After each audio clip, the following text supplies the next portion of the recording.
الحمد لله وحده والصلاة والسلام على من لا نبي بعده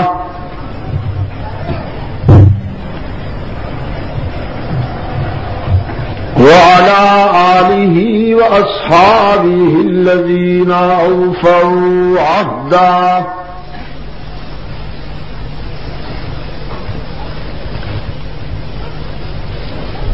الذين هم مفاتيح الرحمة ومصابيح الغرر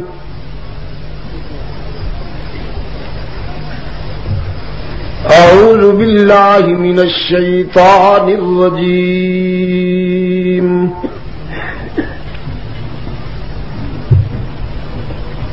بسم الله الرحمن الرحيم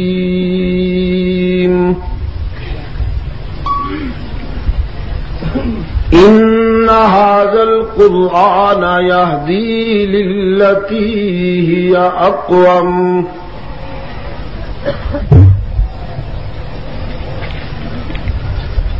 وقال الله تبارك وتعالى في مقام آخر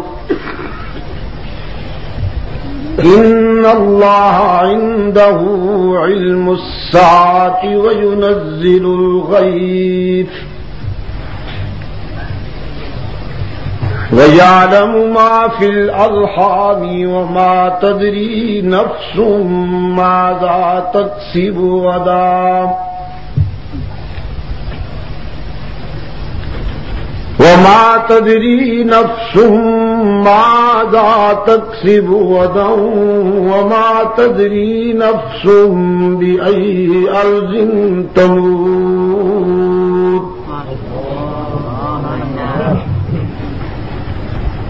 إن الله عليم خبير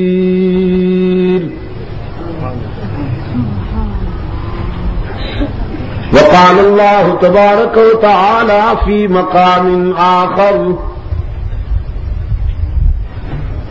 وعنده مفاتح الغيب لا يعلمها إلا هو وَيَعْلَمُ مَا فِي الْبَرِّ وَالْبَحْرِ وَمَا تَسْقُطُ مِنْ وَرَقَةٍ إِلَّا يَعْلَمُهَا وَلَا حَبَّةٍ فِي ظُلُمَاتِ الْأَرْضِ ولا حبة في ظلمات الأرض ولا رطب ولا يابس إلا في كتاب مبين سبحان الله صدق الله مولانا العظيم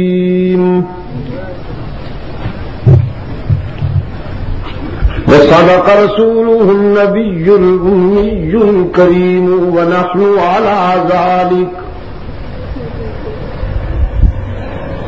لمن الشاهدين والشاكرين والحمد لله رب العالمين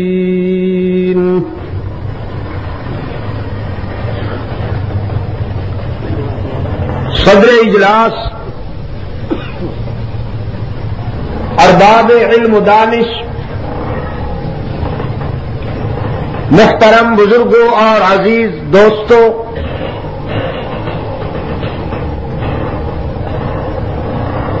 آج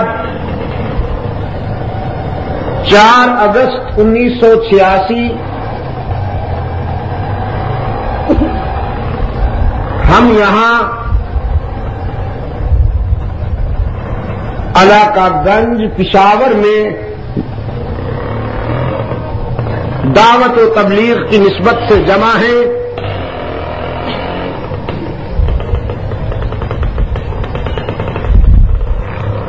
آج کی اس تقریب سعید کا عنوان بڑا فکر انگیز ہے۔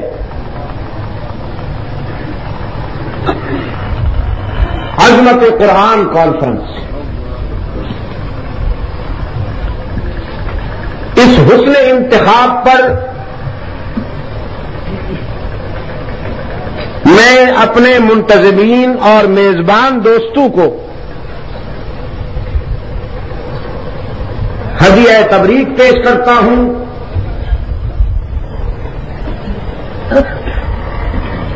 قرآن کریم اصل الاصول ہے.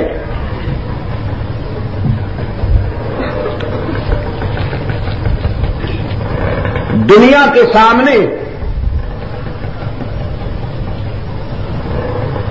وہ صداقتیں کہ جن کا شباب قیامت تک قائم رہنے والا ہے صرف قرآن کریم نے پیش کی ہے.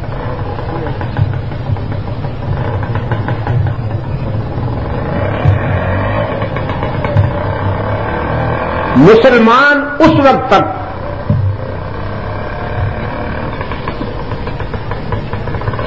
مائل بعروج رہے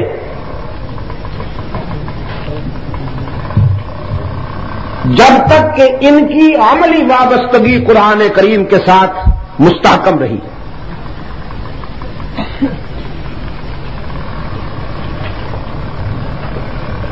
حق تعالی کا ارشاد ہے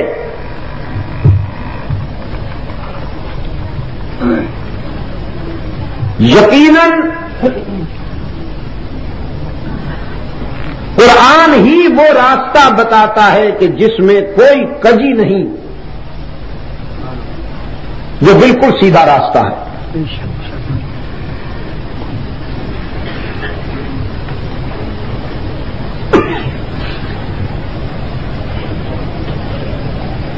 اسلامی زندگی کے کسی بھی گوشے کو یا کسی بھی شعبے کو وہ ماضی سے تعلق رکھتا ہو یا حال سے، جب بھی آپ جانچیں گے تو کسوٹی قرآن کریم ہے. باقی ساری چیزیں تابع ہیں قرآن کریم کے.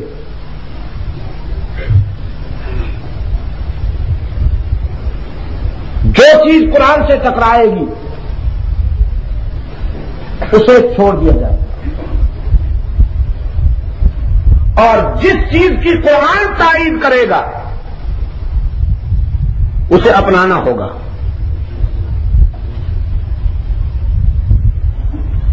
میں کہا کرتا ہوں اجم اس روز سے پٹڑی سے اترا ہے جس روز سے عقائد و نظریات کی تعمیر اور ترتیب میں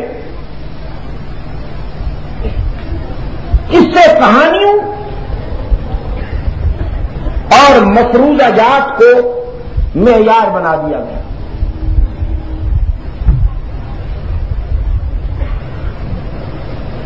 گفتگو ہوتی ہے، قرآن کی ایک آیت پڑھ لی اور پھر چلے گئے اپنے پسند کے زاویوں پر.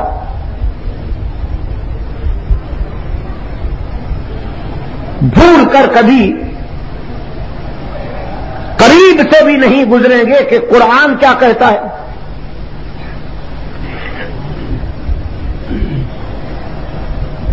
لہذا یہ یاد رکھیے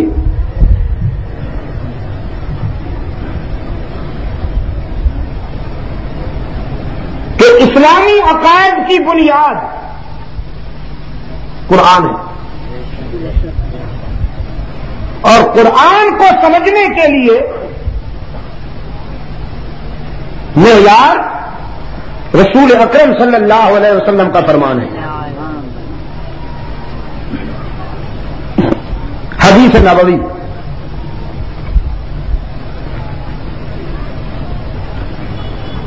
جس طرح کہ سورج کی روشنی آنکھوں کی بینائی کے بغیر نہیں دیکھی جا سکتی،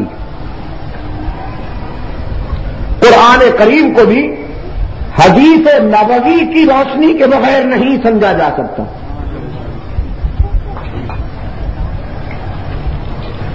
میرے عزیز نوجوان،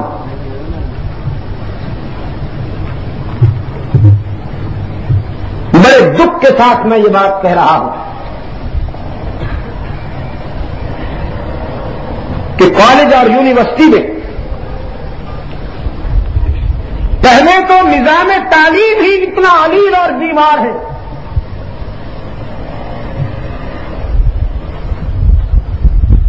کہ اس کو پڑھنے والوں سے یہ توقع نہ کی جائے گی کہ وہ آگے چل کر مجاہد اسلام بنیں گے، اللہ ماشاء اللہ۔ لازمی کالے کے نظام تعلیم نے جو جنریشن تیار کی ہے،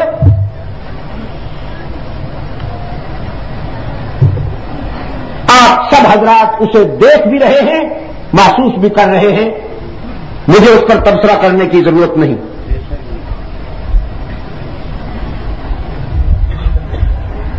انگریز نے جو نظام تعلیم بنایا ہے وہ تعلیمی اداروں سے مجاہد پیدا کرنے کے لیے نہیں بنایا، اس کا ہدف یہ تھا کہ کالج اور یونیورسٹی میں پڑھنے والے نوجوان اگر عیسائی نہ بن سکے تو عملاً مسلمان بھی نہ رہیں۔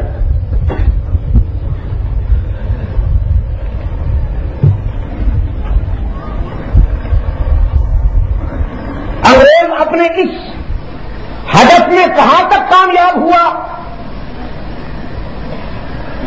اس سلسلے میں بھی آپ حضرات بہت بہتر ججمنٹ کر سکتے ہیں، مجھے کچھ کہنے کی کوئی ضرورت نہیں۔ پھر وہ نوجوان کے جو اپنے خاندانی پس منظر کی وجہ سے یا اپنے خانگی ماحول کی وجہ سے کچھ دینی حس رکھنے والے تھے، ان کی اس دینی حس پر شبخون مارنے کے لیے تحقیق کے نام پر ضال اور مضل پیدا کیے گئے، گمراہ اور گمراہ کرنے والے پیدا کیے گئے، مسٹر پرویز جیسے،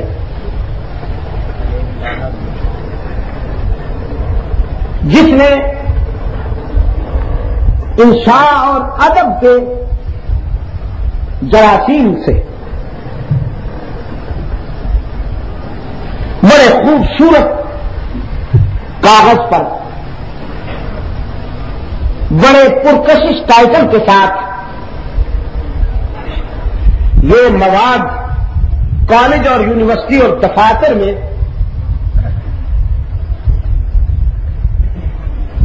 پھیلایا کہ احادیث تو کوئی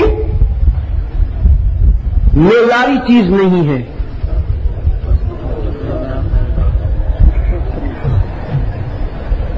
اور آج کل کا نوجوان بغیر کسی تکلف کے یہ کہتا ہے کہ یہ تو آرٹیفیشل سٹوریز ہیں، مولویوں کی بنائی ہوئی کہانیاں ہیں، ہم تو صرف قرآن کو سمجھیں گے بس۔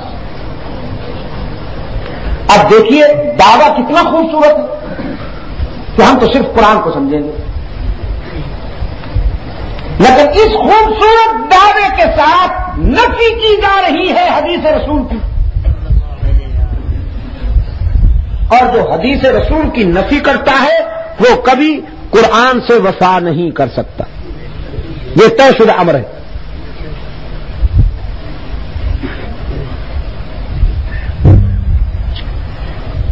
اور ایسے لوگ معاشرے میں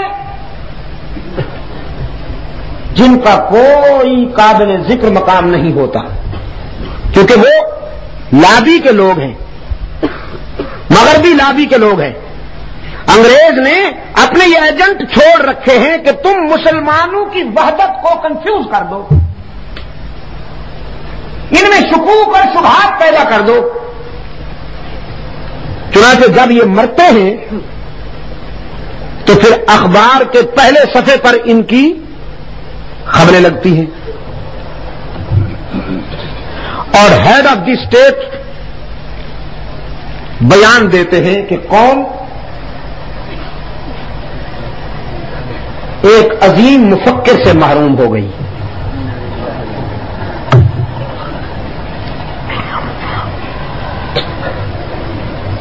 خیر، میں یاد کر رہا تھا حدیث قرآن کو سمجھنے کے لیے وہی مقام رکھتی ہے جو روشنی کو دیکھنے کے لیے بینائی کا مقام ہے.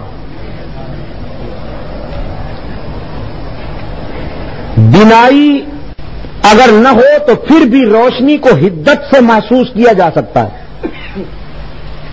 یعنی نابینا آدمی جو ہے اگر وہ سورج کو دیکھ نہیں سکتا تو سورج کی تپش تو محسوس کر سکتا ہے.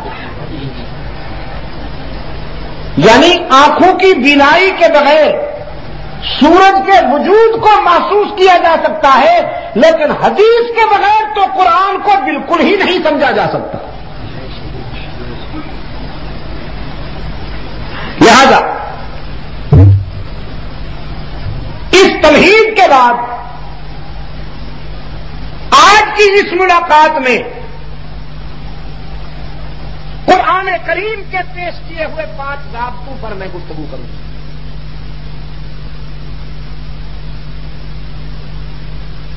5 ضابطے جن کے متعلق قرآن کا دعویٰ ہے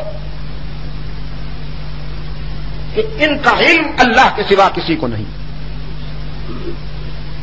تاکید کے ساتھ، حرف تاکید کے ساتھ قرآن کریم نے اس بات کو شروع کیا ہے. اور جہاں تاکید کا حرف آ جائے وہاں تعویل نہیں ہوتی،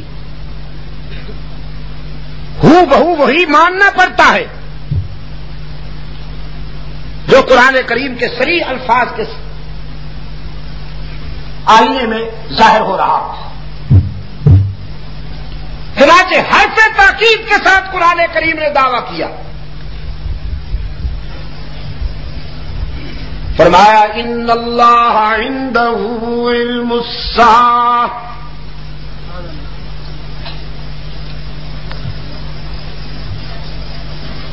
بالیقین،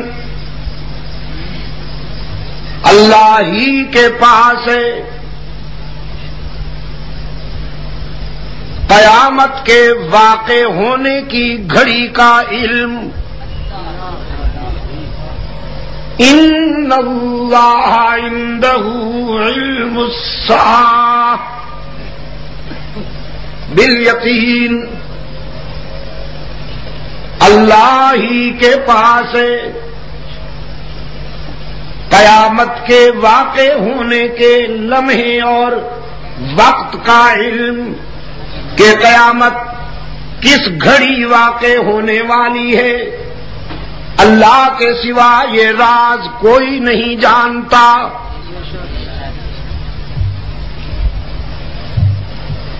علماء بھی نہیں جانتے، اولیاء بھی نہیں جانتے، اصفیاء و اتقیاء بھی نہیں جانتے، صدیقین و شہداء بھی نہیں جانتے، انبیاء و رسول بھی. جب ہم یہ کہتے ہیں کہ یہ سب نہیں جانتے تو یہ ان کے علم کی نفی نہیں ہو رہی بلکہ قرآن کے ضابطے کا اقرار ہو رہا ہے. علماء کا علم ان کے مقام کے مطابق صحیح، اولیاء کرام کا علم ان کے مقام کے مطابق صحیح، اتقیاء و اصفیاء کا علم ان کے مقام کے مطابق صحیح، انبیاء اور رسول کا علم ان کے اپنے مقام اور مرتبہ کے مطابق صحیح. لیکن یہ قانون ہے ان اللہ عندہ علم الساعۃ بالیقین، اللہ ہی کے پاس ہے قیامت کے واقع ہونے کی گھڑی کا علم. نہیں بتایا یہ راز اللہ نے کسی کو. ہاں بعض علامتیں بیان کر دی. اللہ کے رسول صلی اللہ علیہ وسلم کی زبان سے قرب قیامت کی علامات بیان کر دی گئیں، نشانیاں بیان کر دی گئیں کہ سرخ آندھیاں آئیں گی جو آ چکی، بلکہ نوبت بعیدہ رسید کہ اب سیاہ رنگ کی بارش ہو گئی. خبر پڑی تھی آپ نے؟ ایران میں سیاہ رنگ کی بارش، جس پہ پانی پڑا اس کا چہرہ سیاہ ہو گیا. مجسم ماتم بن گئے. سرخ آندھیاں آئیں گی،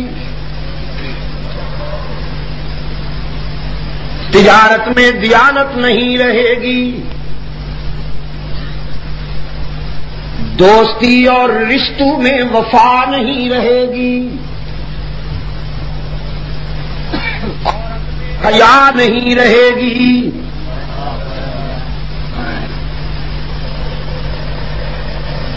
بڑھاپے میں خوف خدا نہیں رہے گا، جوانی غیرت سے محروم ہو جائے گی.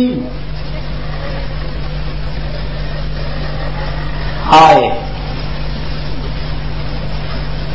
اخبار آپ بھی پڑھتے ہوں گے، کبھی ہماری نظر سے بھی کبھی کبھی گزرتا ہے. تفصیلات اتنی دل خراش اور لرزہ خیز ہیں کہ میں بیان نہیں کر سکتا. کیسے بیان کروں؟ اب بھی قیامت واقع نہیں ہو گئی کہ ماں بیٹی کی دلالی کر رہی ہے، بھائی بہن کی دلالی کر رہا ہے.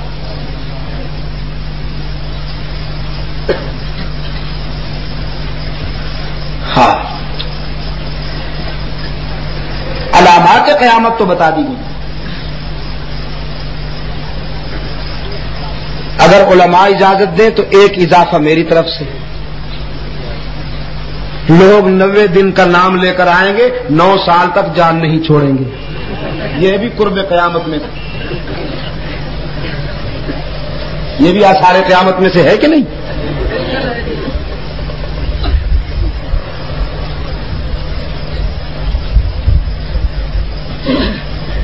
خیر، اب ذرا روانگی کے امکانات پیدا ہوئے تو اپنے مخصوص لوگوں کو اشارہ کر دیا، شریعت بل کی بات کرو، شریعت آ رہی ہے، ٹھہرو. یہ بات کروں گا ذرا، ابھی آپ مجھے آپ کے ذہن میں ذرا میں قرآنی صداقتیں اتار لوں. فرمایا ان اللہ عنده علم الساعة وينزل الغیث. بارش کب، کہاں اور کتنی مقدار میں ہونے والی ہے، یہ راز بھی اللہ نے کسی کو نہیں بتایا. شارح قرآن رحمت عالم صلی اللہ علیہ وسلم نے فرمایا، جب دھرتی پر بارش ہوتی ہے تو بارش کی ایک ایک بوند اللہ کے علم کا برہان بن کر اترتی ہے.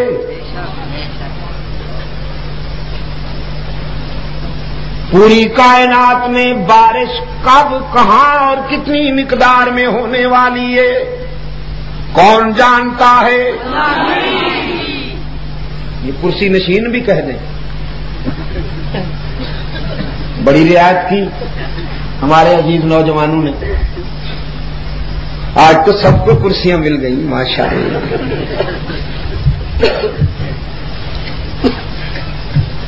قیامت کب آنے والی ہے یہ بھی کون جانتا ہے؟ بارش کب کہاں اور کتنی مقدار میں ہونے والی ہے کون جانتا ہے؟ فون پر جب مجھ سے بات ہو رہی تھی، ہمارے عزیز جب بات کر رہے تھے، تو میں نے اتفاقاً کہہ دیا کہ مجھ سے تو وقت لے رہے ہو، میکائیل سے تو بات نہیں ہو گئی تمہاری؟ کیونکہ اکثر یہی ہوتا ہے کہ جب پشاور آتا ہوں تو کچھ لوگوں کو خارش ہو جاتی ہے اور ادھر بارش ہو جاتی ہے۔ آج صبح جب دوست وہاں مجھے لینے کے لیے پہنچے ہنگو میں، تو انہوں نے بتایا کہ پشاور تو جل تھل ہو چکا ہے، خوب برسا ہے، اس قدر میہ برسا ہے، اس قدر بارش ہوئی ہے کہ بس ہر طرف پانی ہی پانی نظر آتا ہے۔ تو میں نے کہا بس تو پھر وہی حسب روایت، لیکن اب اس کا کرم دیکھیے کیا بالکل صاف ہے، یہ نظام براہ راست اسی کے پاس ہے۔ ہاں، اپنے بندوں کی دعائیں سن لیتا ہے کبھی کبھی۔ حبیب کبریا صلی اللہ علیہ وسلم نے دعا کی تھی مسجد نبوی میں جمعہ کا خطبہ ارشاد فرماتے ہوئے، ایک شاگرد نے کھڑے ہو کر عرض کیا، اللہ کے رسول، قحط سالی ہے، باران رحمت کے لیے دعا کیجیے، فصلیں خشک ہو رہی ہیں، مویشیوں کو پینے کے لیے پانی نہیں ملتا۔ رحمت عالم صلی اللہ علیہ وسلم نے دعا کے لیے ہاتھ اٹھائے، التجا کی، اللہم انزل علینا الغیث برحمتک وفضلک، الہ العالمین۔ مدینہ والے بارش مانگتے ہیں، تیرا محبوب سفارش کرتا ہے۔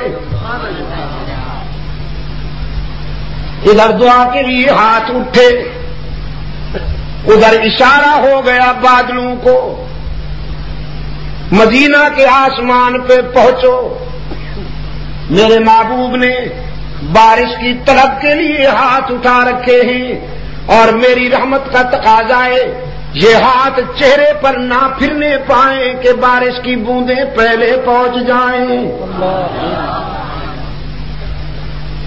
اور پھر یہی ہوا کہ ابھی دعا جاری تھی کہ آسمان سے موتی برسنا شروع ہو گئے، اور مسجد نبوی کی چھت سے ٹپک ٹپک کر رحمت عالم صلی اللہ علیہ وسلم کے چہرہ انور پہ آ پہنچے۔ یہ ٹپکے اس لیے کہ صحن مسجد نبوی کی چھت جو تھی کھجور کے پتوں کی تھی۔ میں کہا کرتا ہوں اس دور کی مسجدیں کچی ہوتی تھیں، نمازی پکے ہوتے تھے، اب مسجدیں پکی بن گئی ہیں اور نمازیوں کو اللہ استقامت نصیب فرمایا، ورنہ تو اکثر مسجدیں مرثیہ خواہ ہیں کہ نمازی نہ رہے، یعنی وہ صاحب اوصاف حجازی نہ رہے۔ جھکنے والے تو آتے ہیں لیکن جن کے سجدوں میں ذوق تھا عبدیت کا وہ چل دیے۔ اب تو ایسے نمازی بھی آتے ہیں ماشاءاللہ کہ سجدے میں سو جاتے ہیں۔ امام صاحب بیچارہ اگر گستاخی کر دے اٹھانے کی تو اس کی امامت خطرے میں کہ مولوی صاحب رات بھر تو نیند نہیں آئی تھی، اب ذرا آنکھ لگی تھی تم نے ڈسٹرب کر دیا۔ یہ تو اللہ کے فضل و کرم کے ساتھ ایمان ہے ہمارا کہ رب العالمین اپنے بندوں کی بات سنتا ہے اور اپنی حکمت کے مطابق قبول بھی کرتا ہے، لیکن یہ ضابطہ اور قانون ہے بارش کب کہاں اور کتنی مقدار میں آنے والی ہے کون جانتا ہے؟ وَيَعْلَمُ مَا فِي الْأَرْحَامِ إِنَّ اللَّهَ عِندَهُ عِلْمُ السَّاعَةِ وَيُنَزِّلُ الْغَيْثَ وَيَعْلَمُ مَا فِي الْأَرْحَامِ شکم مادر میں پلنے والے بچے کا مستقبل بھی اللہ کے سوا کوئی نہیں جانتا۔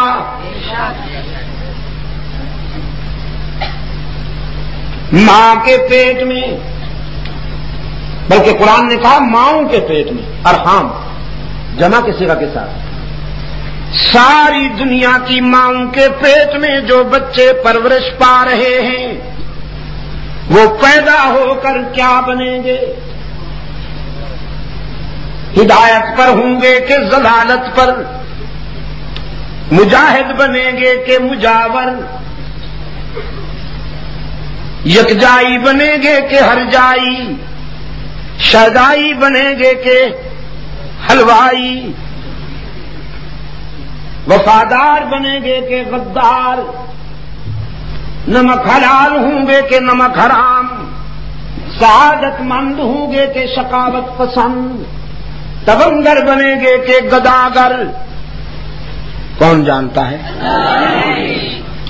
اللہ ہی جانتا ہے۔ والدین بھی نہیں جانتے کہ ہمارے بیٹے کا مستقبل کیا ہے۔ بیٹا پیدا ہوتا ہے، خوشیاں منائی جاتی ہیں، لیکن 20 سال کے بعد اسی کا کردار اتنا تباہ کن ہوتا ہے کہ باپ ماتھا پیٹ کے کہتا ہے بدبخت، اگر مجھے معلوم ہوتا کہ تو ایسا بننے والا ہے تو پیدا ہوتے ہی تیرا گلا گھونٹ ڈالتا۔ یہ راز اللہ نے کسی کو نہیں بتایا۔ فرمایا وَيَعْلَمُ مَا فِي الْأَرْحَامِ وَمَا تَدْرِي نَفْسٌ مَاذَا تَكْسِبُ غَدًا، یہ بھی کوئی نہیں جانتا کہ کل کسی کے ہاتھوں سے کیا ہونے والا ہے۔ کل کی باتیں کون جانتا ہے؟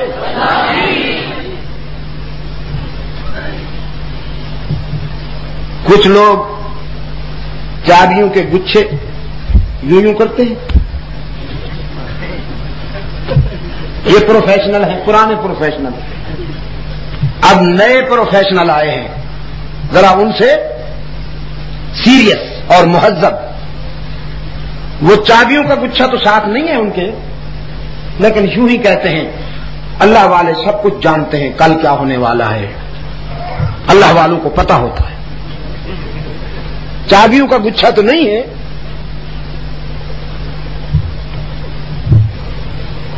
قرآن پاک نے دعویٰ کیا وَمَا تَدْرِي نَفْسٌ مَاذَا تَكْسِبُ غَدًا، کل کیا ہونے والا ہے کون جانتا ہے؟ اللہ ہی۔ یہ تینوں طرف جو میرے دوست بیٹھے ہیں، اگر ضمیر کی حدت کے ساتھ دل کی گہرائیوں سے ہی کی ضرب لگائیں تو بھی کے بیماروں کا میں سمجھتا ہوں علاج ہو جائے انشاءاللہ۔ اللہ انہیں شفائے کاملہ عطا فرمائے۔ دعا کرنے کی تو اجازت ہے نا، یا دعا کرنا بھی دل آزاری کا موجب ہے؟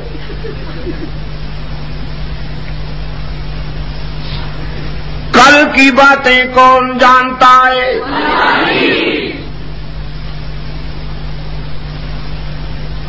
یار لوگ ہم سے منوانا چاہتے ہیں کہ بابا زلف دراز بھی جانتا ہے کہ کل کیا ہوگا، اور یہاں صورتحال یہ ہے کہ علاقہ نجد سے سرکار دو عالم صلی اللہ علیہ وسلم کی خدمت میں تقاضا آیا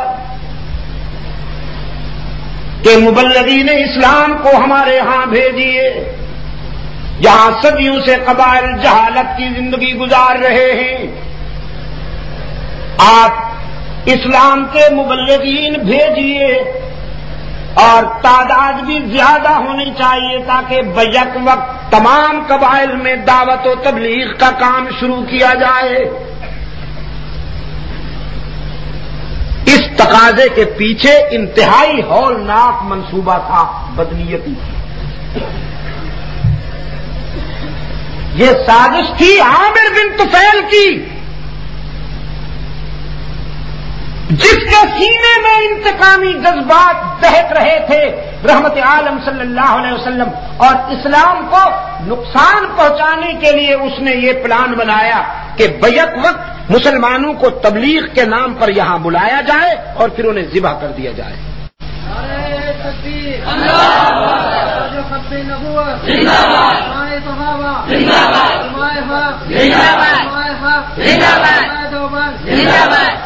بس اب آپ نہ تکلیف کیجئے گا، یہ آپ کی نمائندگی یہاں سے ہو جائے گی جب ضرورت محسوس ہو۔ جزاک اللہ۔ یہ عامر بن طفیل جو ہے تاریخ کا بڑا بدبودار کردار ہے، کعب بن اشرف کی طرح یہ بھی کنگ آف دی عرب بننا چاہتا تھا، لیکن رحمت عالم صلی اللہ علیہ وسلم کی رسالت اور قیادت نے کعب بن اشرف، عامر بن طفیل جیسے بہت سارے اقتدار کے ہوسکاروں کو مایوس کر دیا۔ ایک مرتبہ اللہ کے رسول صلی اللہ علیہ وسلم کی خدمت میں کہنے لگا، اگر آپ پسند کریں تو سمجھوتا کر لیں، صلح کر لیں، اور اس کے لیے شرائط یہ ہے کہ شہروں میں میرا حکم چلے گا، دیہاتوں میں آپ کا۔ غنائم مشورے سے تقسیم ہوں گے اور آپ مجھے اپنا ولی عہد بنا دیں۔ 80 سال کا بوڑھا ولی عہد بننا چاہتا ہے۔ ادروائز کہنے لگا اگر آپ نے میری یہ بات نہ مانی تو پھر قبائل سے مسلح لوگوں کے دستے لے آ کر آپ پر یلغار کروں گا، سکون سے جینے نہیں دوں گا آپ کو۔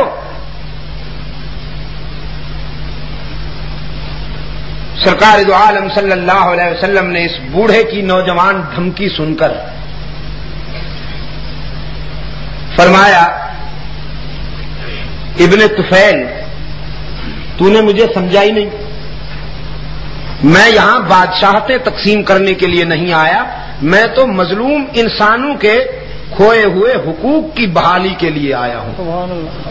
نعرہ تکبیر، نعرہ ختم نبوت، نعرہ ختم نبوت، نعرہ صحابہ۔ میں تو مظلوموں کے آنسو پوچھنے کے لیے آیا ہوں، میں استحصالی قوتوں کا خاتمہ کرنے کے لیے آیا ہوں، اور وہ مظلوم انسان کہ جن سے باوقار زندہ رہنے کا حق چھین لیا گیا ہے، میں انہیں بلند و بالا کرنے کے لیے آیا ہوں۔ تم نے مجھے سمجھا ہی نہیں، تو جو کچھ کرنا چاہتے ہو بڑے شوق سے کرو، تمہیں اجازت ہے۔ وہ واپس گیا اور اس نے یہ منصوبہ تیار کیا، اپنے ایک رشتہ دار کی قیادت میں وفد بھیجا سرکار دو عالم صلی اللہ علیہ وسلم کی خدمت میں۔ انہوں نے منافقانہ انداز میں بڑی لجاجت اور منت کے ساتھ، بڑی نرمی کے ساتھ یہ درخواست کی کہ حضور مبلغین بھیجیے، انسان کی ہدایت میں بے قرار رحمت للعالمین صلی اللہ علیہ وسلم۔ میں کہا کرتا ہوں کوئی باپ اپنے بیٹے کی تعمیر و ترقی میں اتنا بے قرار نہیں ہو سکتا جتنا رحمت عالم صلی اللہ علیہ وسلم انسان کی ہدایت کے لیے بے قرار ہوا کرتے تھے۔ آپ صلی اللہ علیہ وسلم نے فوراً ایک وفد ترتیب دیا، 70 افراد پر مشتمل یہ پہلی تبلیغی جماعت تھی جسے سرکار دو عالم صلی اللہ علیہ وسلم نے بنو سلیم کی آبادی میں دعوت و تبلیغ کے مشن کے لیے منتخب فرمایا۔ کتنے افراد؟ 70. اور بخاری شریف کی روایت کے مطابق یہ 70 افراد جو تھے منتخب افراد تھے، قرآن کے قاری اور عابد شب زندہ دار. حضرت انس بن مالک رضی اللہ تعالی عنہ نے ان لوگوں کا تعارف کراتے ہوئے فرمایا کانوا یختتبون بالنہار ویصلون باللیل. دعوت و تبلیغ کے مشن پر اللہ کے رسول صلی اللہ علیہ وسلم نے جن صحابہ کو منتخب فرمایا ان کی شان یہ تھی کہ وہ دن کو لکڑیاں چنتے تھے کسب معاش کے لیے، اور رات کو مصلی پر عابد بن کر جب کھڑے ہوتے تھے تو اللہ کے فرشتے ان کے سجدوں پہ رشک کرتے تھے. یہ لکڑیاں چن چن کر رحمت عالم صلی اللہ علیہ وسلم کی خدمت میں بھی پہنچاتے تھے. کبھی رسالت بنا صلی اللہ علیہ وسلم کے گھر میں پانی کے مشکیزیں بھی بھر بھر کے پہنچاتے تھے.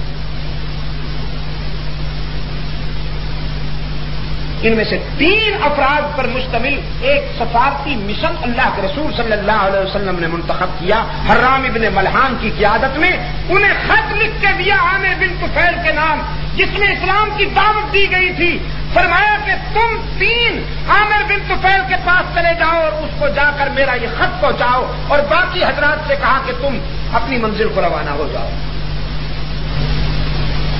3 افراد پر مشتمل یہ سفارتی مشن عامر بن طفیل کی بستی میں پہنچا.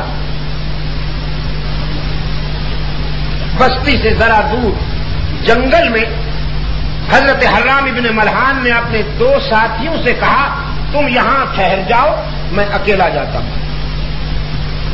دعوت کھانے کے لیے نہیں، پیرنی کی پلیٹیں نہیں تیار پڑی تھی. میں اکیلا جاتا ہوں اس لیے کہ عامر بن طفیل سے خیر کی توقع نہیں ہے. وہ بڑا متکبر انسان ہے، وحشی انسان ہے. ہو سکتا ہے کہ رسول اکرم صلی اللہ علیہ وسلم کا خط پڑھ کر مشتعل ہو جائے اور تلوار اٹھا لے تو میں اکیلا مر جاؤں گا، تم 2 تو بچو گے نا.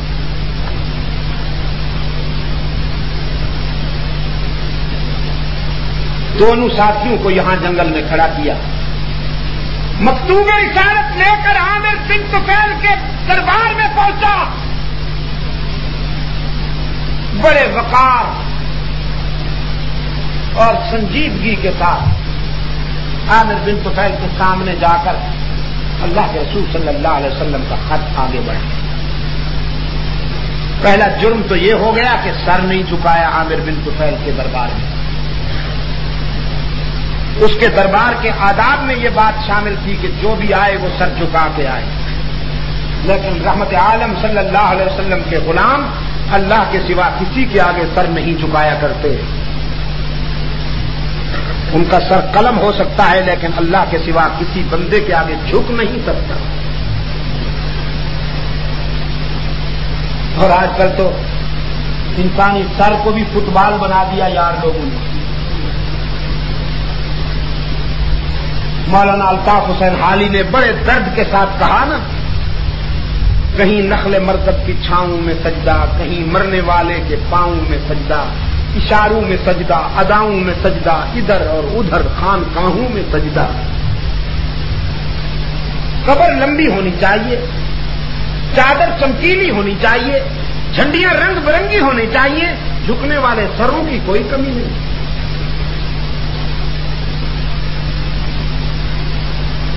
سر بلند ہو کے گیا رحمت عالم صلی اللہ علیہ وسلم کا شاگرد.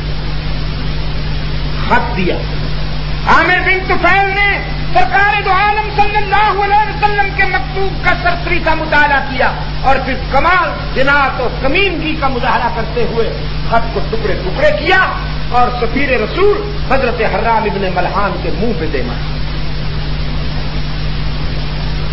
اسی پر اکتفا نہیں کیا بلکہ عقب میں بیٹھے ہوئے ایک پرندے کو اس نے اشارہ کیا جس کے ہاتھ میں نیزہ تھا.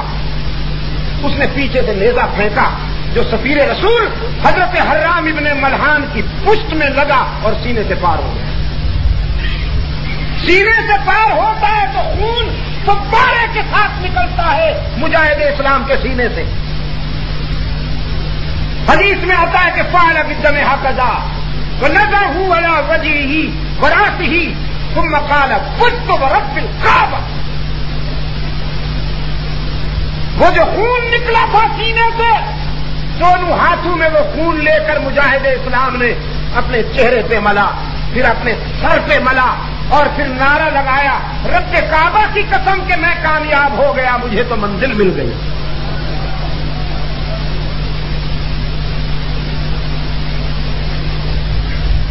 عامر بن طفیل کی دربار میں بیٹھے ہوئے وحشی درندے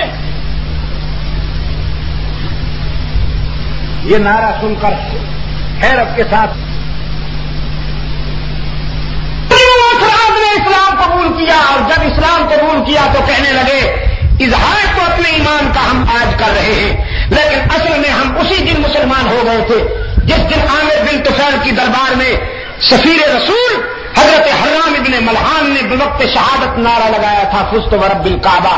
ہمارا ضمیر اسی دن مان گیا تھا کہ محمد کے غلام ہی صداقتوں کے علمبردار ہیں، یہی تو وہ لوگ ہیں جو موت سے نہیں ڈرتے، موت ان سے ڈرتی ہے.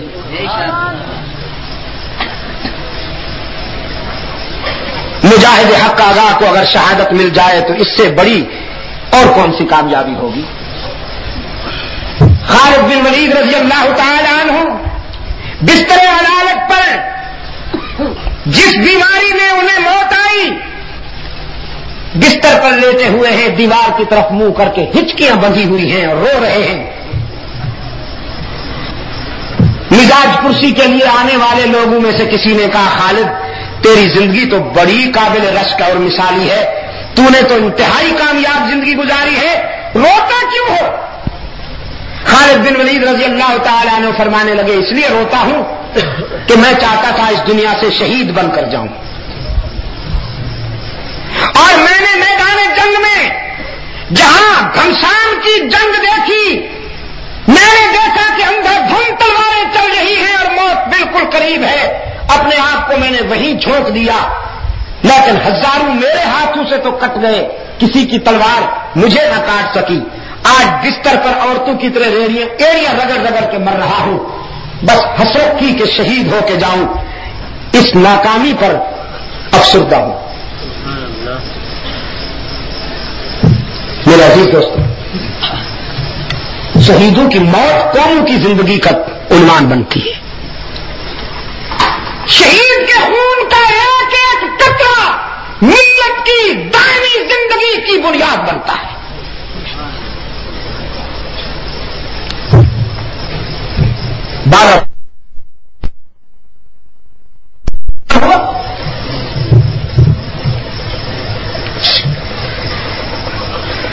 کبھی جانا ہو تو شاہ اسماعیل شہید کا مرکز ضرور دیکھیے گا.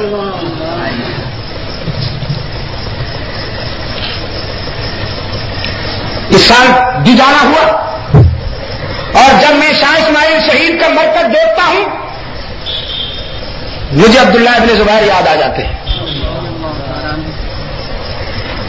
عبداللہ ابن زبیر رضی اللہ تعالیٰ عنہ کی لاش جیسے سولی پہ لٹکی ہوئی تھی، شاہ اسماعیل شہید رحمت اللہ علیہ کی قبر کو دیکھ کر یوں لگتا ہے کہ جیسے تختہ دار پہ لٹکے ہوئے ہیں لیکن آزادی کا خطبہ دے رہے ہیں.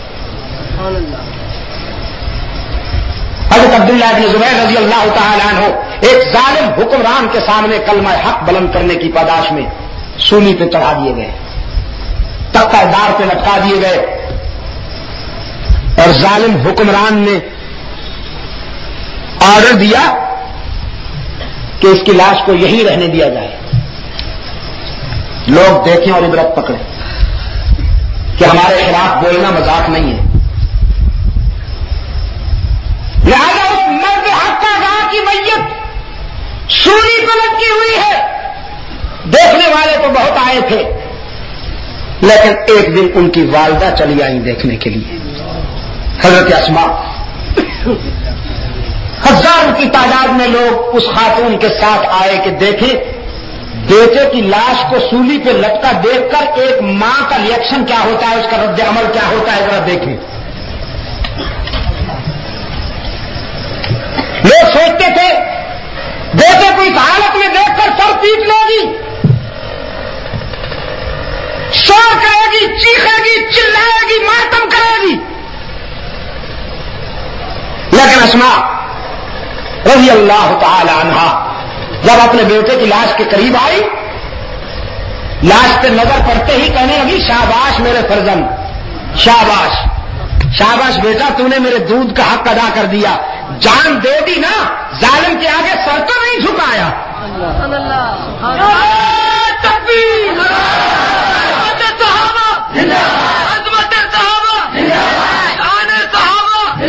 ہماری بیٹے ایسے ہوتے ہیں.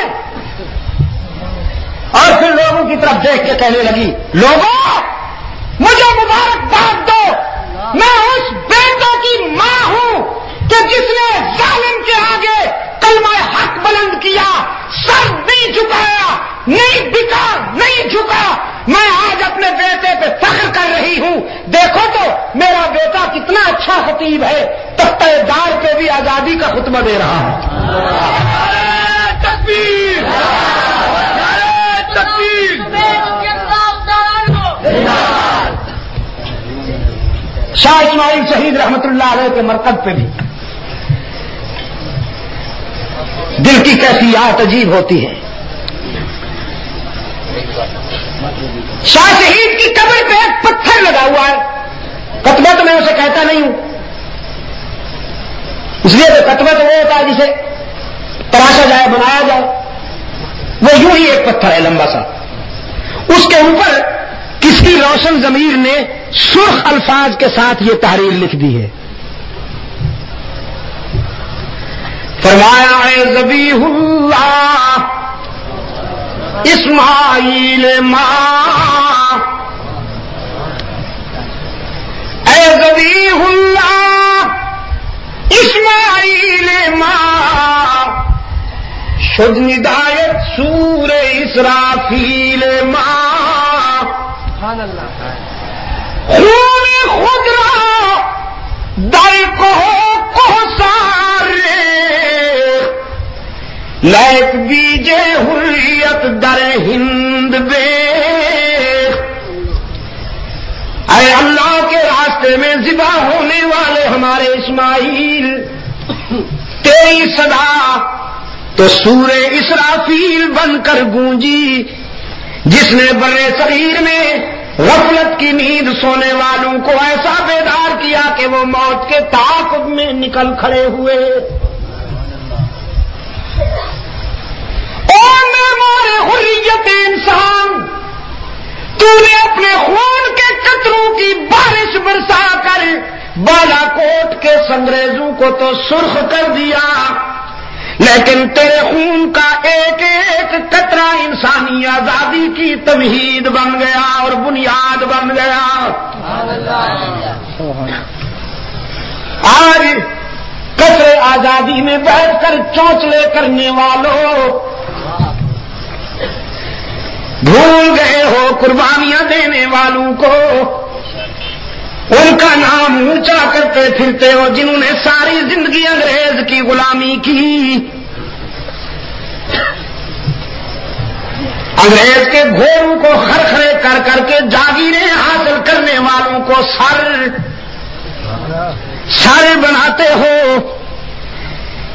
جنہوں نے ایک لمحہ بھی ایثار اور قربانی میں نہیں گزارا، اور ان کے پیچھے تم نے کتے لگا دیے ہیں کہ ان پہ فتوا دو کہ یہ رسول کے گستاخ تھے. زر خرید کتے لگا دیے، انہیں ہڈیاں بھی کھلاتے ہو، حلوے بھی کھلاتے ہو، فیرنی کی پلیٹیں بھی کھلاتے ہو کہ بھونکو اسماعیل شہید کو. جلتا ہے جن کا خون چراغوں میں رات بھر، جلتا ہے جن کا خون چراغوں میں رات بھر، ان غمزدوں سے پوچھ کبھی قیمت سحر.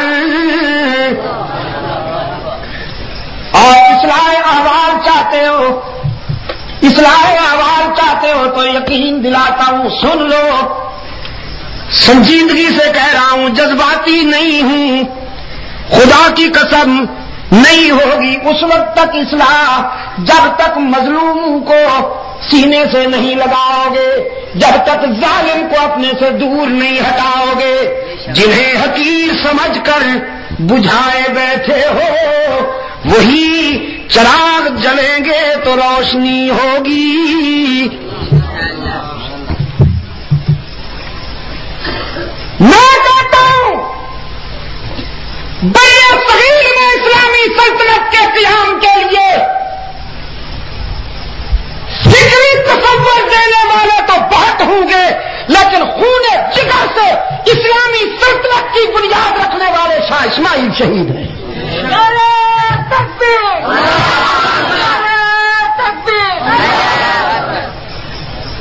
اور پشاور کے روشن ضمیروں بہت سنجیدہ بات پوچھتا ہوں آپ سے کہ ان کرداروں کے خلاف بد زبانی کرنے والوں کو معاف کیا جا سکتا ہے؟ میں آپ سے پوچھتا ہوں. لیکن اگر وہ یہ کہیں کہ ہم عاشق رسول ہیں پھر کسے خبر تھی کہ لے کر چراغ مصطفی جہاں میں آگ لگاتی پھرے گی بولہا بھی. ٹائٹل دیکھیے ان کے بھائی ہیں پرانے فنکار, ان کا ٹائٹل ہے حب علی کا. وہ کہتے ہیں ہم علی کے غلام ہیں, بس ہم تو علی کو مانتے ہیں جی, ہم تو علی کو چاہتے ہیں. ابو بکر فضول, وہ تو غاصب تھے. عمر الراج باللہ الراج باللہ نقل کفر کفر نباشت, چھوڑو جی وہ تو منافق تھے. عثمان چھوڑو جی وہ تو اسلام کے دشمن تھے. ان کا ایک سپورٹر آیا, نظریاتی سپورٹر, اس نے کہا بس خیانت کرتے تھے باقی تو ٹھیک تھے, ذرا خیانت کرتے تھے. علی کی محبت کا دعویٰ اور علی کے بھائیوں پہ فائرنگ. ارشاد مدنی میرا عزیز ہے, اس کو مجھ سے محبت ہے. جو شخص مجھے گالیاں دے ارشاد مدنی کا دوست ہو سکتا ہے؟ ڈھیلا جواب دیا آپ نے. میں تو سچے لوگوں سے پوچھ رہا ہوں, منافقوں سے نہیں پوچھ رہا میں. میرا دشمن میرے دوست کا دوست ہو سکتا ہے؟ میرا دوست کا دشمن ہو سکتا ہے؟ یہ تو قدرتی بات ہے. جو میرا دشمن ہوگا وہ میرے دوست کا کبھی دوست نہیں ہو سکتا. دو بکر عمر عثمان و طلحہ و زبیر و سعد ابن ابی وقاص و عمرو ابن عاص کو گالیاں دینے والے کبھی علی کے دوست نہیں ہو سکتے.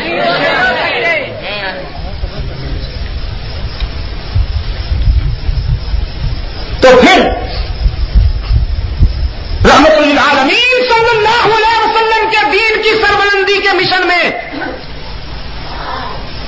عشق مصطفیٰ کے چراغ اپنے خون جگر سے جلانے والے ان مجاہدین حق آگاہ امداد اللہ مہاجر مکی شیخ الہند محمود الحسن اور شاہ اسماعیل شہید جیسے حریت پسندوں پر بد زبانی کرنے والے بھی کبھی رسول اللہ کے عاشق نہیں ہو سکتے. جس طرح صحابہ پر گالیاں اور تبیہ کرنے والے حیدری نہیں ہو سکتے, اسی طرح ان علماء حق پر بد زبانی کرنے والے کبھی رسول اللہ کے عاشق نہیں ہو سکتے. وہ بھی فنکار ہیں, یہ بھی فنکار ہیں.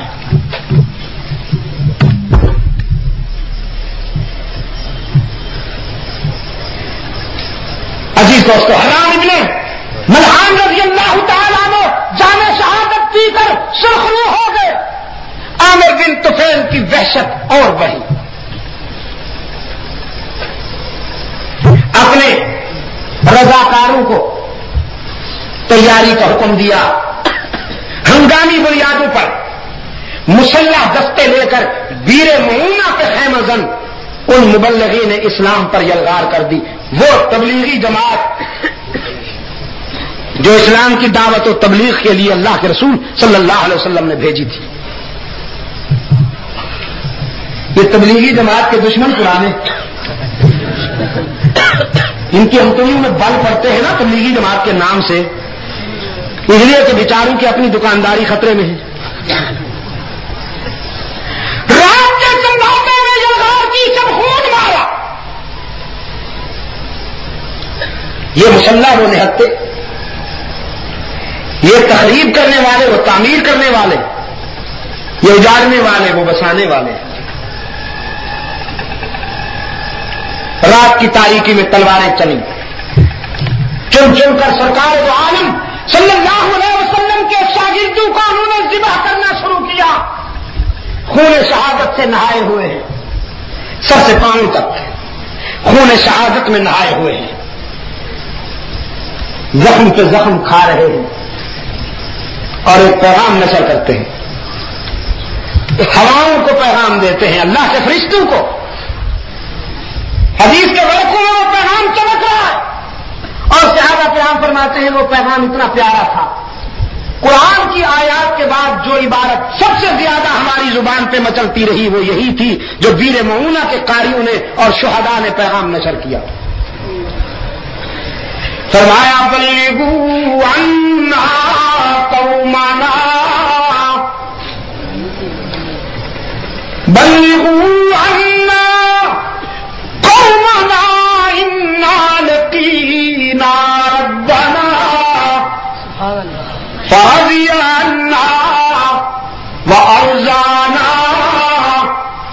اللہ کے فرشتوں ہمارا یہ پیغام ہماری برادری تک پہنچا دو، ہمارے بھائیوں تک پہنچا دو، ہمارے قائد تک پہنچا دو کہ ہم نے بیر معونہ پر اپنے رب سے ملاقات کی اور یہ ملاقات اتنی کامیاب ہوئی کہ ہم رب سے راضی ہو گئے، وہ ہم سے راضی ہو گیا،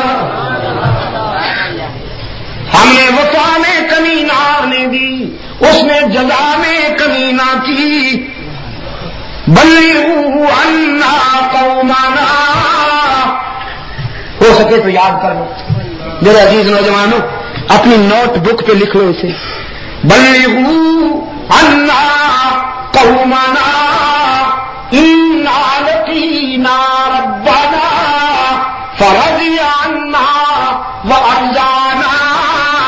سرکار دو عالم صلی اللہ علیہ وسلم کو جب اپنے شاگردوں کی مظلومیت کا حال پہنچائے، صحابہ کرام فرماتے ہیں رحمت عالم صلی اللہ علیہ وسلم کا حزن و ملال دیکھا نہیں جا رہا تھا، وہ حریف جاں کا بھی چارہ گر، وہ قاتل کو معاف کرنے کا ظرف رکھنے والا محمد فاتح بن کر مکہ کے درو دیوار پر افو درگزر کا پیغام نشر کرنے والا، لا تثریب علیکم اليوم کا پیغام سنانے والا، وہ پیکر رحمت اپنے شاگردوں کی مظلومیت کا سن کر اس قدر بے قرار ہوئے کہ آنسو رکتے ہی نہیں، آنکھیں برستی تھیں، اور صبح کی نماز میں رکوع کے بعد، سجدے سے پہلے، رکوع سے اٹھنے کے بعد، سجدے میں جانے سے پہلے دعا کے لیے ہاتھ اٹھا لیتے ہیں رحمت عالم،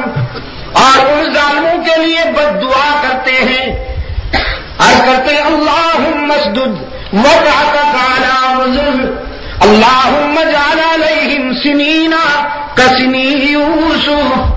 اے اللہ، جن ظالموں نے میرے شاگردوں کو ستایا ہے، جن ظالموں نے میرے رضاکاروں پہ تیرے ستم کھینچی ہے، تو ان کے لبوں سے مسکراہٹیں چھین لے، الہ العالمین ان پر کنانی قحط نازل فرما دے۔ جن ظالموں نے میرے شاگردوں کو رلایا اور تڑپایا ہے، الہ العالمین ان کا عبرتناک انجام کر۔ دعا کرتے ہیں ان کے لیے ہلاکت کی، خود بھی اشکبار ہیں، صحابہ بھی اشکبار ہیں، دیر تک قنوت نازلہ پڑھی جاتی ہے، اور پھر یہ تیر ایسا نشانے پہ لگا کہ ان سب کو طاعون کی وبا نے گھیرا۔ جن جن ظالموں نے بیر معونہ پر تبلیغی جماعت پر تلوار اٹھائی تھی، طاعون کی وبا آئی، بڑی بڑی گلٹیاں نکلائیں گردنوں پر، وہ اتنی بڑھ گئی کہ اٹھا کے چل سکنا تو کجا، ہل بھی نہیں سکتے تھے، وہیں ایڑیاں رگڑ رگڑ کر کتے کی طرح جان دی، ان سب کو رحمت للعالمین کی بد دعا نے مار ڈالا، اللہ کا غضب نازل ہوا ان پر۔ لیکن پشاور کے روشن ضمیروں، آپ سے پوچھنا چاہتا ہوں، اگر میرے آقا کو یہ علم ہوتا کہ بنو سلیم والے دھوکے سے میرے صحابہ کو بلانا چاہتے ہیں اور بیر مہونہ پہ جا کر انہیں ذبح کر دیں گے، تو رحمت عالم صلی اللہ علیہ وسلم اپنے صحابہ کو بھیجتے؟ کبھی نہ بھیجتے۔ وما تدری نفس ماذا تکسب غدا، یہ بھی کوئی نہیں جانتا کہ کل کیا ہونے والا ہے، کل کی باتیں جاننے والا کون؟ یہ جو دور بیٹھے ہیں اندھیرے میں، وہ تو ذرا روشنی پھیلائیں، کل کیا ہونے والا ہے کون جانتا ہے؟ اسی پہ ذرا مچل کے دکھائیے نا، کل کیا ہونے والا ہے کون جانتا ہے؟ سرکار دو عالم صلی اللہ علیہ وسلم نے آنے والی کل سے متعلق ایک وعدہ کیا تھا، اللہ کا نام نہ لیا، فرمایا میں کل جواب دوں گا، وہی بند ہو گئی، علماء گواہ ہے، قرآن گواہ ہے، وہی بند ہو گئی، کئی دن تک وہی کا سلسلہ بند رہا۔ سرکار دو عالم صلی اللہ علیہ وسلم نے اشکبار ہو کر التجا کی، رب العالمین کیا بات ہو گئی؟ قرآن پاک آیا، فرمایا لا تقولن لشیء انی فاعل ذلک غدا الا ان یشاء اللہ۔ او میرے محبوب، آئندہ جب کبھی کسی آنے والی کل سے متعلق کوئی وعدہ کیا کریں تو یہ نہ کہا کیجئے کہ میں بتاؤں گا، یہ نہ کہا کیجئے کہ میں یہ کام کروں گا، بلکہ کہا کیجئے اگر میرے اللہ نے چاہا تو یہ بات ہوگی، اس لیے کہ کل کیا ہونے والا ہے فرش والوں میں سے کوئی نہیں جانتا، عرش والا ہی جانتا ہے۔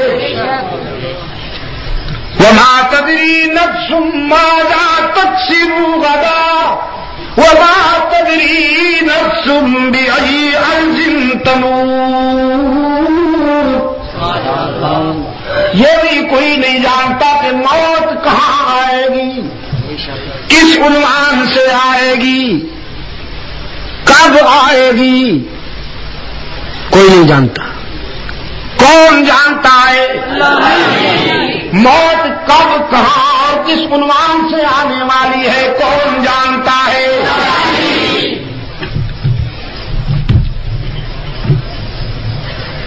میرے عزیز دوستو، یہ ضابطے بیان کیے ہیں قرآن کریم نے، کتنے؟ ان اللہ عنده علم الساعة وينزل الغيث ويعلم ما في الأرحام وما تدري نفس ماذا تكسب غدا وما تدري نفس بأي أرض تموت إن الله عليم خبير۔ اسی مفہوم کو دوسرے مقام پر قرآن کریم نے بیان کیا، فرمایا وعنده مفاتح الغیب لا يعلمها إلا هو ويعلم ما في البر والبحر وما تسقط من ورقة إلا يعلمها ولا حبة في ظلمات الأرض ولا رطب ولا يابس إلا في كتاب مبين۔ اسی کے پاس ہیں غیب کی چابیاں، اسی کے پاس ہیں غیب کی چابیاں، چابی نہیں، چابی ہوتی تو حجمی فنکاروں کو گنجائش مل جاتی. وہ کہتے دیکھا قرآن میں تو ایک چابی کی بات ہے، وہ تو ہم بھی مانتے ہیں. بڑی چابی اللہ کے پاس ہے، چھوٹی چابیاں حضرت صاحب کے پاس ہے. آخر یہ بھی تو اللہ کے پیارے ہیں، پہنچے ہوئے ہیں، اللہ نے بڑا مقام دیا ہے، یعنی اپنے اختیار میں شامل کر دیا ہے. وَعِندَهُ مَفَاتِحُ الْغَيْبِ لَا يَعْلَمُهَا إِلَّا هُوَ، اور اسی کے پاس ہیں غیب کی چابیاں، چھوٹی بڑی تمام چابیاں غیب کی کس کے پاس؟ رب العالمین نے فرمایا میرے معبود ذرا نظریاتی بلندیوں سے اعلان کر دیجئے بات میری ہے لیکن زبان تیری ہو. فرمایا قُل لَّا يَعْلَمُ مَن فِي السَّمَاوَاتِ وَالْأَرْضِ الْغَيْبَ إِلَّا اللَّهُ.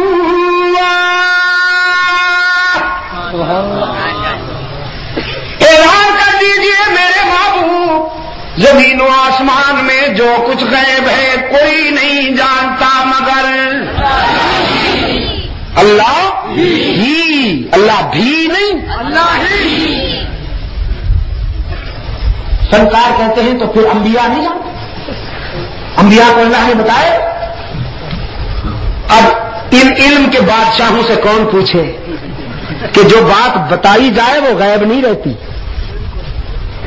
ہم یہ کہہ رہے ہیں کہ غیب اللہ کے سوا کوئی نہیں جانتا. عالم الغیب کون ہے؟ اللہ ہی. اور مولوی صاحب کہہ رہے ہیں کہ اللہ نے اپنے نبیوں کو کوئی کم علم دیا ہے. مولوی صاحب اگر تجھے بات سمجھ میں نہیں آئی تو اللہ تیرے حال پہ رحم کرے اور تجھے سمجھ عطا کرے. اور اگر بات سمجھ کر تو اس امت میں تفریق ڈالنے کے لیے یہ باتیں کرتا ہے تو پھر اللہ ہمیں تجھ سے نجات عطا فرمائے. جو بات بتائی جائے وہ غیب نہیں رہتی. عالم الغیب فلا یظہر علی غیبہ احدا الا من ارتضی من رسول. وہی ہے عالم غیب، کسی پر وہ غیب ظاہر نہیں کرتا مگر رسولوں میں سے جس کو چاہے غیب کی باتیں بتا دے. تو جب بتا دے وہ غیب نہیں رہتا، وہ معلوم ہو جاتا ہے. قرآن کا دعویٰ یہ ہے کہ اللہ الغیوب اللہ کے سوا کوئی نہیں. فرمایا اسی کے پاس ہے غیب کی چابیاں. لا یعلمها الا هو، کوئی نہیں جانتا مگر اللہ ہی. وَيَعْلَمُ مَا فِي الْبَرِّ وَالْبَحْرِ، اور وہی جانتا ہے جو کچھ کے صحراؤں میں ہے، دریاؤں میں، خشکی میں ہے، تل میں، آبادیوں میں ہے، ویرانوں میں، وہی جانتا ہے. اور اس کے علم کا عالم یہ ہے وَمَا تَسْقُطُ مِن وَرَقَةٍ إِلَّا يَعْلَمُهَا. قرآن کہتا ہے ساری کائنات کے درختوں سے جب پتے جھڑتے ہیں تو کوئی ایک بھی پتا ایسا نہیں جو اس کے علم سے باہر ہو. وَلَا حَبَّةٍ فِي ظُلُمَاتِ الْأَرْضِ، اور دھرتی کے سینے سے اگنے والا کوئی دانہ ایسا نہیں جو اس کے علم سے باہر ہو. وَلَا رَطْبٍ وَلَا يَابِسٍ إِلَّا فِي كِتَابٍ مُبِينٍ. جو کچھ خشکی و تر میں ہے، بر و بحر میں ہے، وہ اس کی کتاب مبین میں موجود ہے. عزیز دوستو، قرآن تو یہ کہتا ہے کہ موت کا کسی کو پتہ نہیں. موت کہاں کب کس عنوان سے آنے والی ہے کوئی نہیں جانتا. ہمارے اسلام کے نام لیوا حضرات ابھی تک انتظار کر رہے ہیں کہ ذرا کچھ مدت اور دو، ہم کوشش کریں گے اسلام کو لانے کی. کسی کام کے لیے مارجن نہیں چاہیے، صرف اسلام مظلوم کے لیے مارجن چاہیے. اور جو بھی فیصلے ہوئے بلا تاخیر ہوئے کہ نہیں ہوئے؟ قوم کو ڈرامے دکھائے جاتے ہیں، کوئی تاخیر ہوتی ہے؟ کوئی تاخیر نہیں ہوتی. ٹی وی کی نشریات کا آغاز ہوتا ہے بسم اللہ الرحمن الرحیم، اور ایک ایسے آدمی سے بسم اللہ پڑھائی جاتی ہے کہ بسم اللہ کی روح کانپ کانپ کر اللہ سے دعا کرتی ہے، الہ العالمین مجھے اس بلا سے نجات دے. بسم اللہ الرحمن، یہ توہین کرنے کے لیے جان بوجھ کر. یہ کرائے کا مال جو ہے نا، کرائے کا مال یوں آواز نکلتی ہے جیسے تار کول کے ڈرم سے کوئی آواز نکل رہی ہو. اور یہ جس کی آواز ہے نا، اس کی اور کوئی کنٹریبیوشن نہیں. اس کی سب سے بڑی خوبی یہ ہے کہ وہ حکمرانوں کے جوتے چاٹتا ہے. جب ایک حکمران جاتا ہے اور دوسرا آتا ہے تو وہ رومال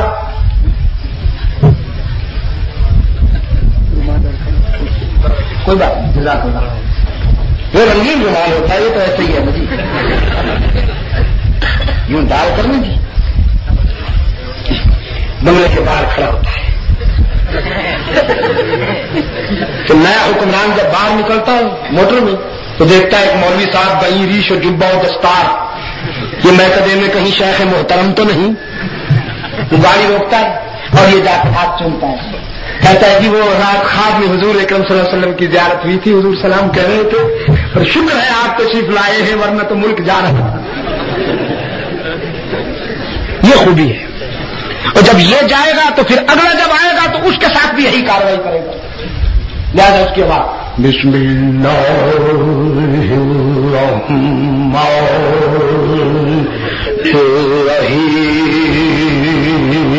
الرحیم یہ شروع ہوتا ہے. یہ ٹی وی جو ہے مستقل اسلام دشمنی کا ایک پروگرام ہے. مستقل چن چن کر جنس لائی جاتی ہے اس پر، چن چن کر. بسم اللہ ختم ہوتے ہی طبلہ سرنگی شروع، بلا تاخیر، بلا تاخیر. بسم اللہ ختم، طبلہ سرنگی شروع. اس کے بعد تباکو اور طبلہ سرنگی کا قبضہ. کون سے پوچھا گیا؟ آج اس اجتماع میں کوئی ایک آدمی تو ایسا ہو جو اس پالیسی کا حامی ہو کہ یہ جو قومی نشریاتی پالیسی ہے یہ اسلام کے عین مطابق ہے. آپ میں سے کوئی ایک شخص ہاتھ اونچا کر سکتا ہے؟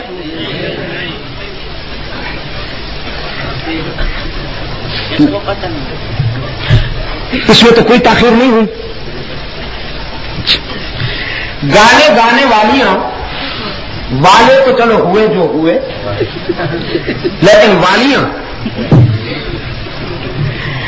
چن چن کر غلاظت کے ٹینک، گندگی کی بوریاں پتہ نہیں ملتی کہاں سے ہیں انہیں، الجنس و مال جنس سے یمین ڈھونڈ ڈھونڈ کر لاتے ہیں اور انہیں قوم کے سامنے کھڑا کر دیا جاتا ہے. دائنے ہیں دائنے. پوچھا گیا قوم سے بتاؤ؟ نہیں پوچھا گیا.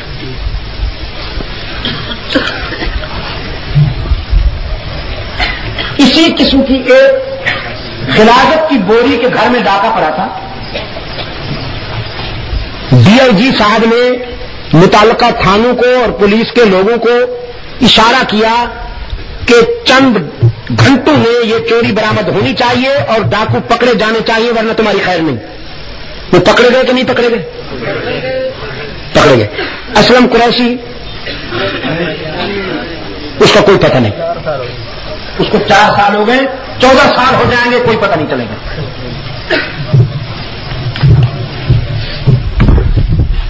اور جناب نمبر بنانے والے اب تک بھی نمبر بناتے رہے، اب پھر تشریف لائے. اس میں بعض وہ لوگ بھی ہوں گے، میں مانتا ہوں کہ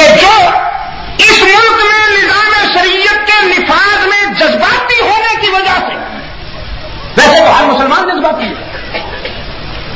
آپ اور میں اور یہ سب لوگ پاکستان کے تمام مسلمان چاہتے نہیں ہیں کہ فی الفور بلا تاخیر اس ملک میں قرآن و سنت کا نظام نافذ کر دیا جائے؟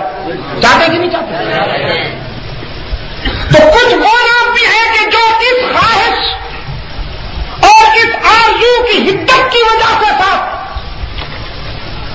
لیکن اس میں سیاسی فنکار جنہوں نے 9 سال تک ان تمام کارروائیوں کی حمایت کی، وی سی آر نے اس قوم کے گھر گھر میں آگ لگائی، اسلامی اخلاق نہیں انسانی اخلاق کا جنازہ اٹھایا. اس کے دور میں آیا نا ہیروئن، یہ سوغات ہے. ہتھوڑا گروپ اس دور توحفے ہیں، توحفے. ہاں کلہارا گروپ، ہتھوڑا گروپ، پتہ نہیں کیا کیا گروپ. اچھا، بموں کے دھماکے،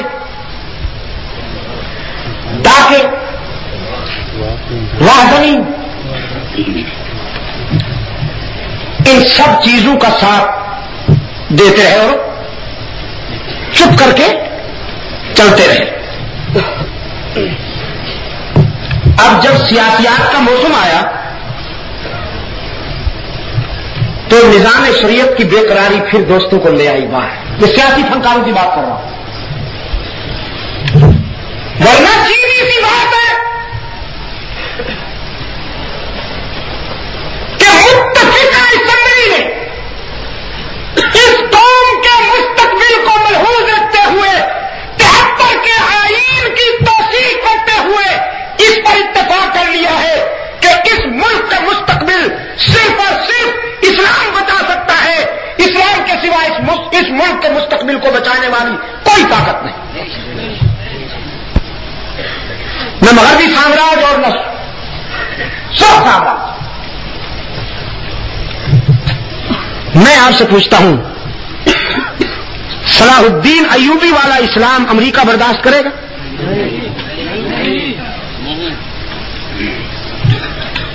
تو اسلام کے دعوے داروں کو جو ریگن سینے سے لگائے، وائٹ ہاؤس میں انہیں سینے سے لگائے، یہ صلاح الدین ایوبی والا اسلام ہے؟ صاف کہہ دینا چاہتا ہوں کہ اس ملک میں امریکن بران اسلام نہیں آئے گا. اس ملک میں وہی اسلام آئے گا جو دور خلافت راشدہ سے نسبت رکھتا ہو. صلاح الدین ایوبی والا اسلام، جس اسلام کے آنے کے بعد منکرین ختم نبوت کو غیر مسلم اقلیت نہیں قرار دیا جائے گا، بلکہ صدیق اکبر کے اقدام کے مطابق، امت کے متفقہ اقدام کے مطابق منکرین ختم نبوت کے خلاف جہاد کیا جائے گا اور انہیں کیفر کردار تک پہنچایا جائے گا. عیسائیت کو کھلے قدم تبلیغ کی اجازت نہیں ہوگی. عیسائیوں کے پروگرام اس طرح پیش کیے جاتے ہیں جیسے یہاں تو بالکل نیوٹرل لوگ ہوں. اسلامی مملکت میں اسلام دشمن تحریکوں کو کھلی چھٹی نہیں ہوا کرتی، اور ہمارے حضرت تو خوش کرنے کے جنون میں اس قدر آگے بڑھے ہوئے ہیں کہ آغا خان کی درازی عمر کے لیے دعا کرتے ہیں.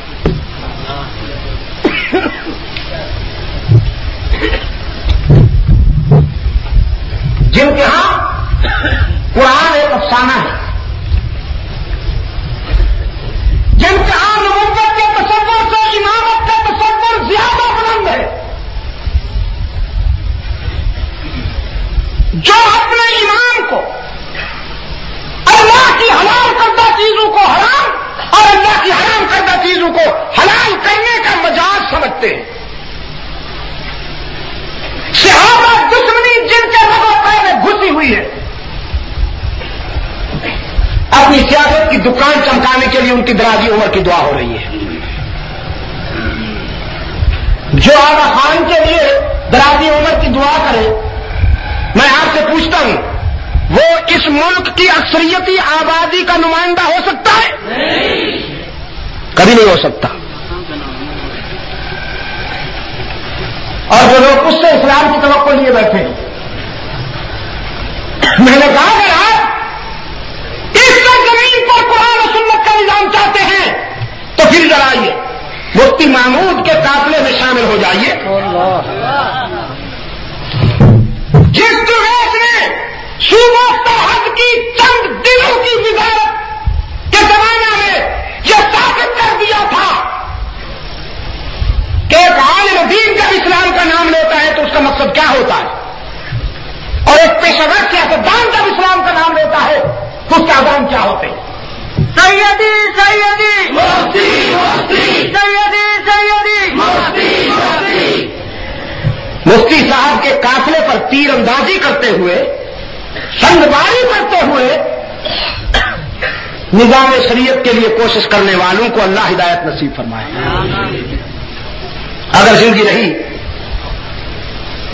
گھڑی 12 سے آگے چلی گئی نا یار، اگر زندگی رہی تو انشاءاللہ کل بات آگے بڑھے گی قصہ خانی میں. یہ میرے دوست نے ایک اعلان کیا ابھی کہ کل عصر کے بعد کوئی پروگرام، بیان کا پروگرام نہیں ہے، عصر کے بعد جو پروگرام ہے وہ تو مجھے عزیزوں نے کہا ہے کہ وہ چائے پلائیں گے. تو چائے پلانے کے ساتھ کوئی چنگی وصول کرنے کا پروگرام بھی ہے آپ کا؟ وہ تو نہیں، کوئی درس نہیں نہ، بالکل صرف چائے پیوں گا. پیغام حق و صداقت میرے ہاتھ میں ہے. قلم نے جہاں زخم پہنچائے ہیں وہاں قلم نے بیماریوں کا علاج بھی کیا ہے. انڈیا میں ہونے والی میری تقریباً یہ 12 تقریریں ہیں جو مختلف مقامات پر ہوئی. اللہ ان لوگوں کو جزائے خیر دے کہ انہوں نے کیس 2 سے لفظ بلفظ نقل کر کے دیوبند سے اسے شائع کر دیا. 2 ایڈیشن اس کے ختم ہو چکے. اب یہ اس کا 3واں ایڈیشن یہاں پاکستان میں شائع ہوا. پڑھے لکھے حضرات کے لیے بالخصوص خطابت و بیان سے دلچسپی رکھنے والے حضرات کے لیے بھی اور دلائل و براہین سے دلچسپی رکھنے والے حضرات کے لیے بھی انشاءاللہ یہ حسین مواد ہوگا. دعا کے بعد یہ چند نسخے ہیں، آرام آرام سے لے لیجئے گا. اور کراچی میں ہونے والی ایک اہم بیان کی کیسٹ بھی آپ کو دعا کے بعد مل سکے گی. لندن کی، اچھا، برطانیہ میں ہونے والے بیان کی اور کراچی کی بھی ہے. دعا کے بعد انشاءاللہ یہ آپ کو مل سکے گی. کل اگر زندگی رہی تو انشاءاللہ قصہ خانی میں آج کی بات کی تکمیل ہوگی. میں انجمن برادری تیلیان، اچھا، انجمن برادری تیلیان و انجمن خدام مساجد کے تمام دوستوں کو اس نظریاتی پروگرام کی کامیابی پر ہدیہ تبریک پیش کرتا ہوں اور آپ تمام دوستوں کے لیے بھی دعا گو ہوں اللہ آپ کو دنیا اور آخرت میں کامیابی نصیب فرمائے. بسم اللہ الرحمن الرحیم. اللهم صل على سيدنا ومولانا محمد النبي الأمي وعلى آله وصحبه وبارك وسلم. ربنا آتنا في الدنيا حسنة وفي الآخرة حسنة وقنا عذاب النار.